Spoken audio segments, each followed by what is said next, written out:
Local history. Local culture. Local events. Your community. This is the Joe Kelly Show.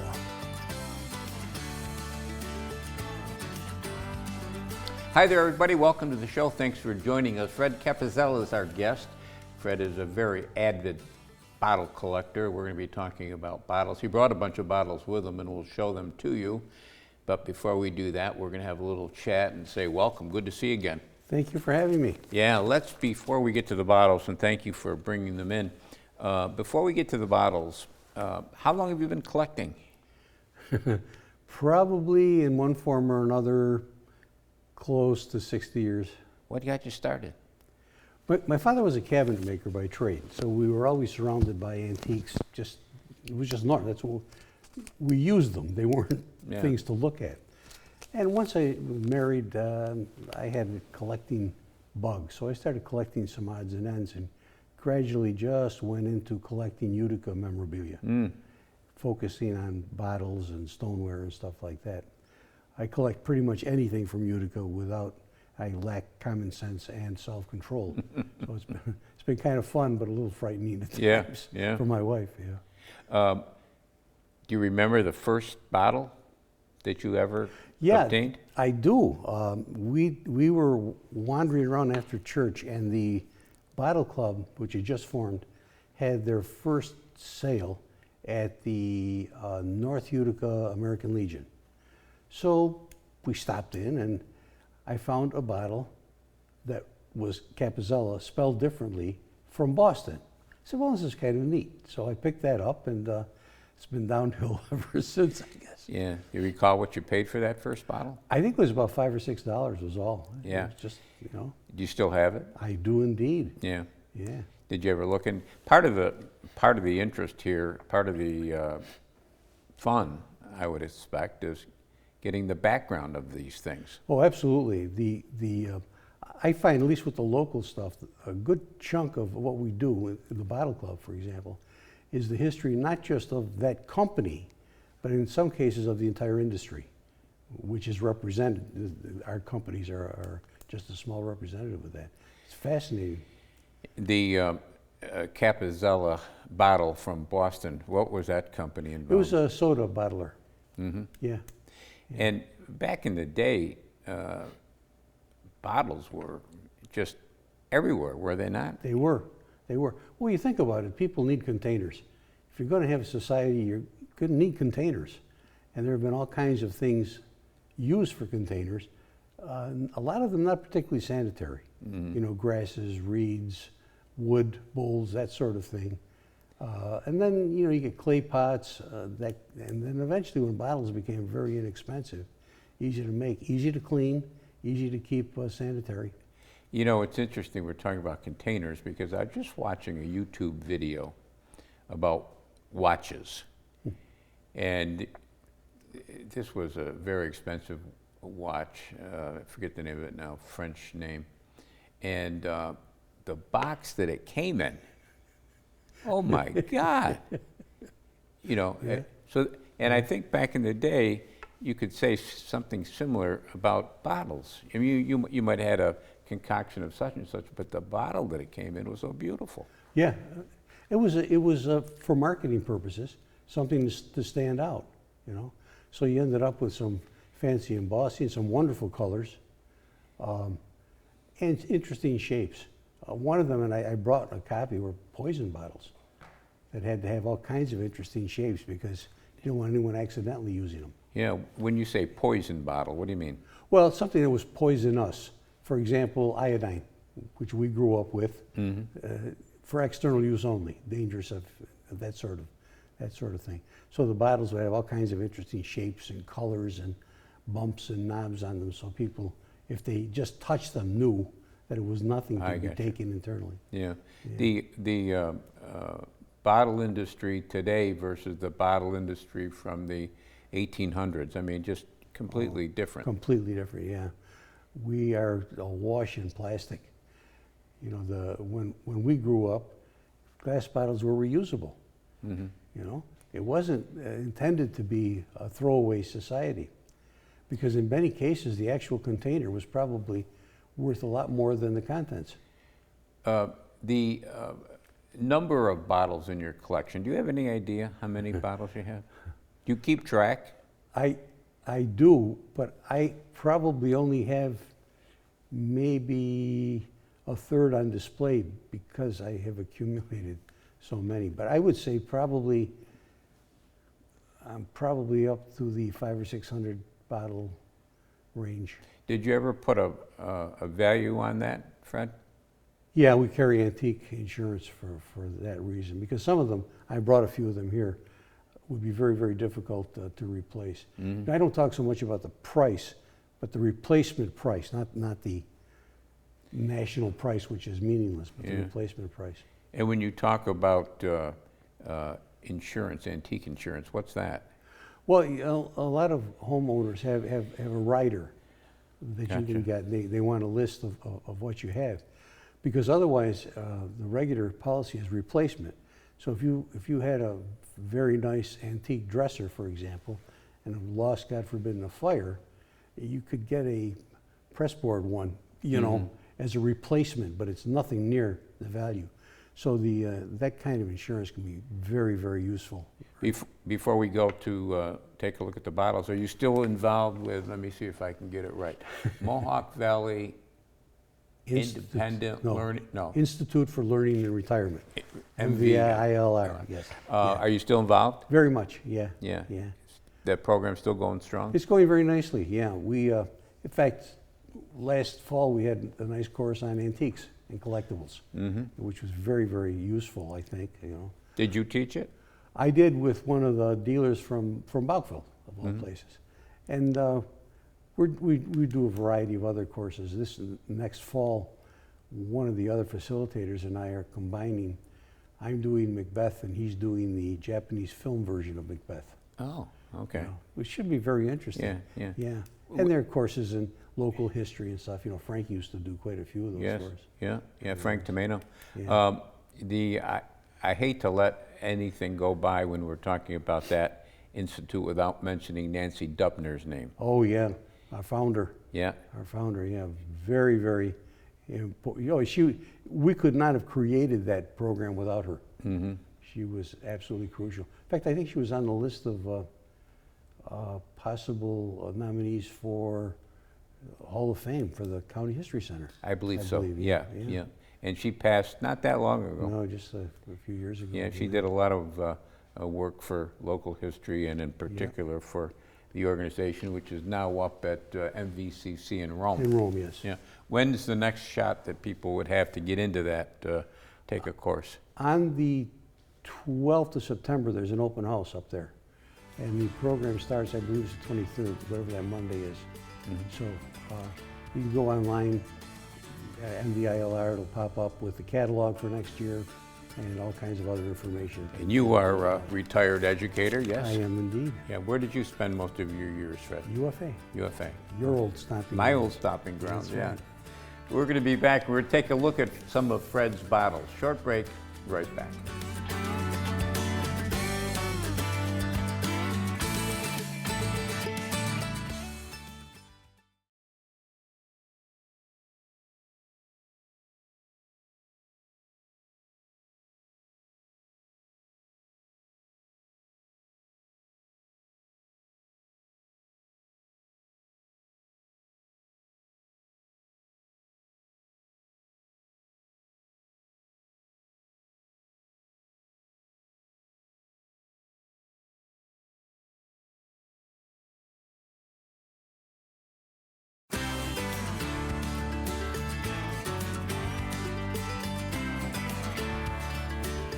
And welcome back, everybody. Thanks for sticking with us. Fred Capozzella is our guest. He's a very avid bottle collector, and we're talking about bottles, antique bottles. And Fred was kind enough to bring some of his huge collection with him today. And I'm not quite sure where to start off, Fred. The first thing I notice is color. You don't see colors like this anymore, do you? No. Because of the cost, I guess? Well, I think I think partially, I think some of the idea with some of the colors was a marketing thing, just so they'd stand out on the shelves, you know. Yeah. Let me start with one. I'm going to hold my breath here and pick it up. Robert's Ginger Ale. Was that from our area? Oh yeah, these are with just a couple of exceptions. These are all Utica bottles. Okay. Yeah. And do you know anything about? I've never heard of Robert's. Robert's Bottling Works was probably a 20s, 30s outfit. You know, Robert's a fairly common Welsh name because there was a Robert's Dairy, a Robert's Hardware store, and so on. These guys were a good size distributor of typical sodas, ginger ale, root beer, that sort of thing. Do you know where they were? I believe they were on Broad Street at various times. It reminds me of another bottling company that was on Broad Street. Pepsi was on. You know, that's interesting because, as long as you mention that, this is, no, it's not this one. It is somewhere in here, is in Erie Bottling Works. Oh, I saw it right here. There, Erie, thank you. This is Erie ginger beer. The Erie Bottling Works did sodas, okay? Then they became, in our time, Freeman's, Freeman's, yeah. which then became Pepsi. Right, right. So this is the forerunner of Pepsi, which is... Let me hold this up here. Yeah. The thing I remember about Freeman's and Pepsi, and it was on Broad Street, on the south side of Broad Street. Right. They had a huge picture window, and you could see the bottling being Going on, done. yes. And I always Yes. thought that was so Yeah. nice. This was ginger beer. Ginger beer. Did they do anything else? Oh, they did a ton of different kinds of sodas. Just the normal sodas. Ginger ale, root beer, sarsaparilla, all those kinds of things. You know, Utica really did have, you know, when you think about beverages, alcoholic beverages and non-alcoholic beverages, Utica had a ton of stuff. Oh, yeah, yeah. McQuaid, as far as I know, is the only actual distiller in the city. But there were others who bought stuff from down south and bottled it. This is a Robichon from Utica, sour mash whiskey. And he would buy the whiskey from, I don't know if it's Kentucky or Tennessee, and then bottle it. And there are stoneware jugs with his name on it and so on. Sour mash bourbon whiskey. Yeah. The McQuaid, that was Mountain Dew. McQuaid's Mountain Dew. Mountain yeah? Dew was one of them. There were some others that he did Were too, they? but Mountain Dew was his was their kind of trademark. Okay. Yeah. Do you know where they were located? They were located, I believe, down by the Gulf. I know that's where Gulf Brewery was, and I think they might have been down there too. And for those who aren't familiar with the Gulf, it really was a Gulf. Yeah. You couldn't recognize it today, but tell people where it was. It was off the Mohawk River, down roughly opposite maybe 2nd Street or 3rd Street, down that way. Was it in the area of Quinn Playground today? Well, it was much closer to the river. River, okay. But Quinn Playground, that's all fill. Right. From up by St. Agnes Cemetery all the way through there. Because is that was all- a that was a ravine. ravine, yeah. And it is all fill, and I want very much to go dig it out, but Yeah, who knows what you'd have in there, There'd be a right? lot of stuff in Which there. leads me to this question. Where do you find bottles like this? well, there are any number of possibilities. What you hope for are attic bottles, garage bottles, cellar bottles, things which have not been exposed to the element.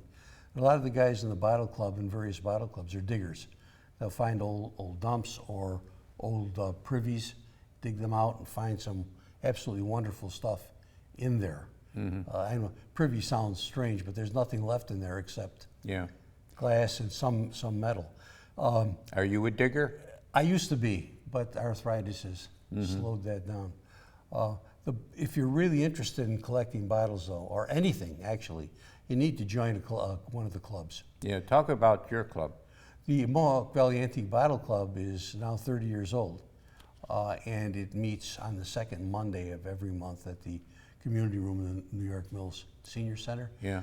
And there are collectors there of all kinds of things, from like me specifically, Utica, milk bottle collectors, collectors who specialize in historical flasks, the whole range of stuff. I found that belonging to that is probably saved me hundreds of dollars and a lot of embarrassment. Because you have someone who is familiar with that particular area and can prevent you from doing anything really, really dumb. Yeah. Speaking of milk bottles that people collect, here's one from Utica, Uncle Sam's Dairy. I never heard of it. Yeah, this is probably the priciest of the Utica milk bottles. Milk bottle collectors are the largest single group of bottle collectors by far. And that one, that's a World War II slogan on that one. And that's, as I said, the priciest of the Utica milk bottles. And they were on Lansing, I believe. Lansing? Yeah. There was one in North Utica. I'm trying to think of it. Riverside. Yeah. Riverside, Yeah, and there were, the other one was, in fact, he went into politics afterwards. Yeah, Tiny Williams. Yes, yeah. What was his company? Oh, shoot. If you hadn't asked me, I'd remember. Yeah. It'll come to me. That's all right. What do you think makes the milk bottles so popular? Well, I think for one thing, they're available. They're very colorful. You can get them all different kinds of sizes, okay? And people, some collectors really specialize. For example, there's a whole group that specialize in World War II slogans, for example. Another group specializes in sporting sporting ideas on there, like golfers or whatever, tennis players. Others it's just a real reminder of.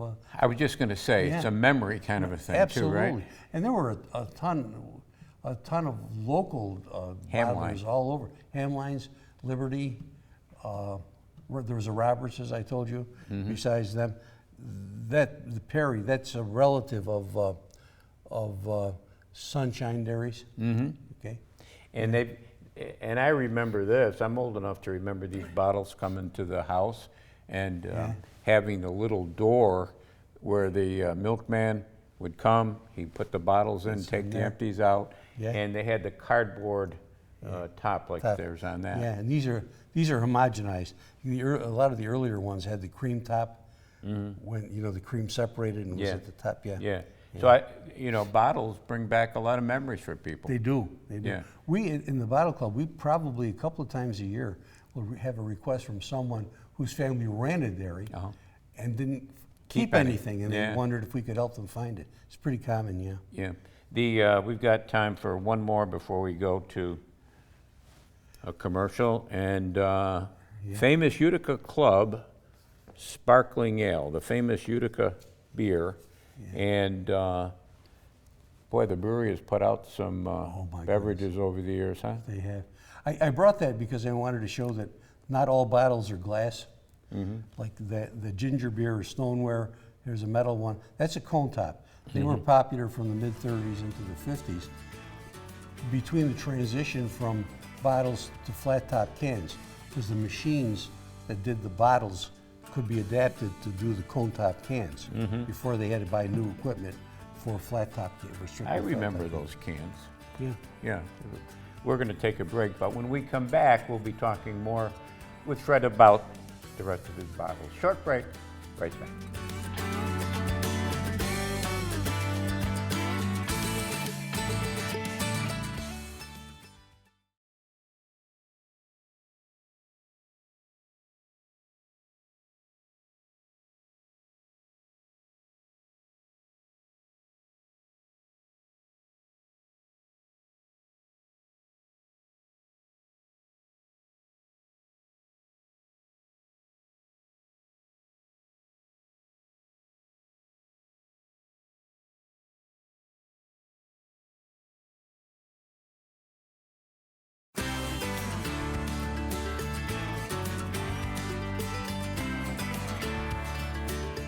And welcome back, everybody. Thanks for sticking with us. There's another bottle of Fred Capozzella's collection, and this is one of his favorites, and it is Jones's Hackety Hack.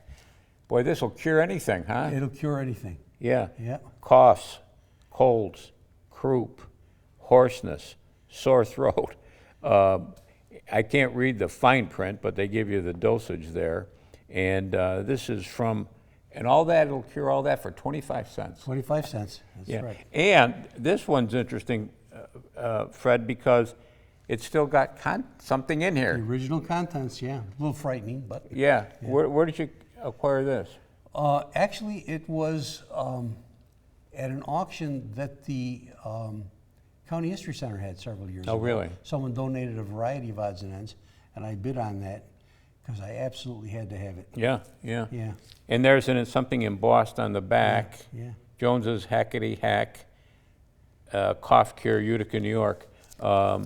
Were you ever tempted to take the? No. Those things typically were some combination of alcohol and opium. Oh, really? Oh, yeah. So they would work. I'm sure they take care of your cough. Yeah. And make you an addict in relatively short order. Well, it's a cure. Yeah. And that became illegal about 1906-ish. Okay. Pure Food and Drug Act. So Was that called a patent medicine? it was called a patent medicine, which is a misnomer because they were never patented. To receive a patent, you had to explain what the contents were. That's Now laudanum. this sounds to me like another drug Yep. kind of a product. Opium and alcohol. Yeah. Yeah. And what was this for? It was for pain, any kind of pain. Obviously, it was successful. Yeah. And once it became obvious how incredibly addictive it was highly regulated. This is from a doctor or a Yeah, supposed doctor. Supposed doctor. But to be a doctor, all you had to do is put DR in front of your Yeah. name. You know? And this was again manufactured in Utica. Yeah. This is, you were telling me during the break, this Yeah. is one of your wife's favorites, huh? Yeah, well, this is a pepper sauce, and these things come in all kinds of wonderful colors and shapes and whatever. They're very easy to collect, very fun to collect too. They were really a hot pepper sauce. Regular hot pepper? Yeah. The idea partially was to cover the taste of things that might have been off a tad. Okay. And here's one that is embossed, another doctor. Dr. Sans. Okay. And what would this cure besides? Well, these were utilitarian bottles. Who knows what was in there at the time. Sans was also kind of a wholesale, so he could have sold some of that stuff to other pharmacists to make whatever medications they wanted to make.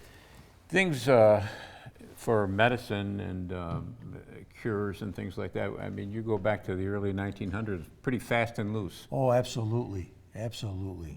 Is this the poison bottle you were talking to us This about? is a poison bottle. It's a coffin poison, it's called, shaped like a coffin. It would have had a label on the other side, of course. And the idea was with a shape like that and all those bumps on it, people who were not literate could just touch it and know, Gotcha. or look at it and know that it was not to be taken orally. Now, what kind of poison would be?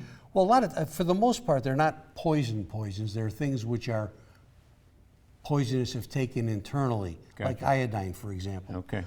So they weren't intended to be poisons. That's fun. That is a Dr. Sans again, his life-invigorating bitters. Yes. Now, if you wanted back in the day to drink a lot and not have anybody know you're drinking a lot, you had medicine. And the medicine was a bitters, which basically was alcohol with something in it to make it taste funny. For example, iron salts, hops. A lot of times they put hops in there, and then you could pretend it was a medicine. So that stuff was very, very dangerous, I think. Do you know anything about Dr. Sans? I know he started up north, then he came down to Utica. It was a very, very successful one. That I probably have a dozen different bottles of things that he produced. This one says Superior Water. Yeah, that's a squat soda, the 10-pin shape, and squat sodas are a highly collectible bottle. They dated from the 1850s, 1860s, and that would have been like mineral waters, that sort of thing. And that's Edic, and the family, that road is named after the one up in North Utica. Okay. Yeah. You know, what I think is a beautiful bottle, in fact, I saw some of the bottles, I was in Saratoga at the racetrack this season, and they had Saratoga water. There's an early Saratoga bottle. Oh, okay. Yeah, that's from the Springs. The Saratoga bottles can run from $50 to $5,000, depending on the color, what bottler it was, and so on. You really have to know your stuff if you're dealing with Saratoga bottles. Now, that's a common one. The bottles that they have now for Saratoga water, they're blue, Yeah. deep blue, and they're a nice shape. You know what I'm talking Yeah, about? I know exactly what you're talking about. Yeah. If you're a collector of those, you'd want one for the label. If you're a collector of Saratoga bottles, you'd want one of those for the label. You know? Okay. Yeah. The Eagle Brewery. Now, I'm familiar with the history of the Eagle Brewery. This was beer. This was beer, and this is called the factory bottle. It's probably the fanciest of the Utica embossed beer bottles. Yeah. Do you know where they were located? Were they over? I was either on second or third on the corner. Yeah, there. over by the Gulf. Yeah, and the factory, I guess, was really quite spectacular. I've seen pictures of it on billheads. Yeah. But long gone. Well, I know the camera can't pick this up, but it's embossed with a picture of the factory. The factory, pretty big. Yeah. Okay. Yeah. The Eagle Brewery. I shouldn't go down this path because I can't remember them all, but Utica was known for the number of breweries it had. Yes. Easily over the years, probably 40 to 50 different ones. Isn't that amazing? Well, I think a lot of communities had quite a few because you couldn't transport it any great distance, refrigeration not being all that good at the time. So it made sense then. And this one is? That's a Hutchinson bottle. I had to bring that just because it's a Hutchinson bottle. The seal was on the inside. You pulled it up. There was a ring on it. Okay. You pulled it up, the seal from the inside. Never figured out how they cleaned them. Right. And the story is, for what it's worth, that to open them, you hit it like this to drive and that's supposedly where the soda pop came from. Oh. I have no idea whether that's accurate.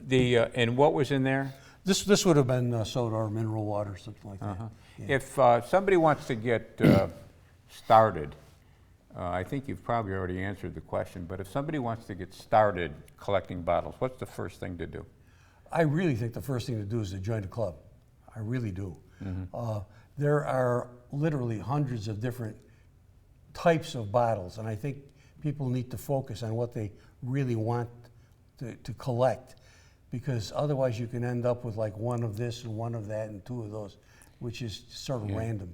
Do you keep track? I mean, do you have a written record? No. No? So I sometimes end up with duplicates that I didn't want. Yeah. But one thing I do have careful records on are stoneware, like that. Oh yeah, we never talked about this. Yeah.